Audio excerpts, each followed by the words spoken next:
Today we're fixing some spicy sausage balls and you're just gonna love them. So let's get cooking. Here are the ingredients that we're gonna use today for our spicy sausage balls. We're gonna start with our sausage. We're gonna have about 2 pounds. We're gonna have some garlic powder. We're gonna use some Tony's Creole seasoning.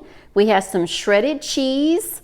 We've got some Bisquick, some cream cheese, and then some Serrano peppers. And I will put all of the measurements for all these ingredients in the description below the video. First thing I'm gonna do is I am gonna weigh my sausage. I want 2 pounds. Looks like I do have 2 pounds, and I just have to tell you, I love this scale. This scale was a gift. Our good friend Mark, his wife passed away. Her name was Annie, and she was an incredible lady and an incredible cook.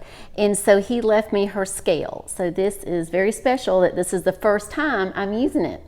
Now I'm going to put in our chopped up Serrano peppers and also our 2 blocks of cream cheese. Now we have our sausage, we've got our Serrano peppers, we have our cream cheese. I'm going to take about a half a cup of this shredded cheese over here. We're going to use that. And then I'm going to add in the garlic powder and our Tony's seasoning. And now the last thing we're going to do is we're going to add in about 4 cups of our Bisquick. We have everything in and ready to go, and we're going to start this off right now at about a 4.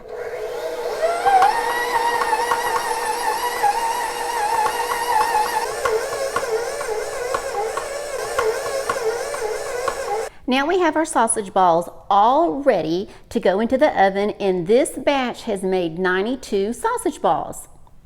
I'm going to put these in the oven on 375, and it's going to go for probably, we're going to put these in here for about between 20 and 25 minutes. We're going to check them at 20 minutes, and I'll see you in a few minutes. Our spicy sausage balls look fantastic. They smell good, and I just tasted one. They're awesome. Be sure and check out that next video that's popping up, and I will see you over there in a few minutes. Bye-bye.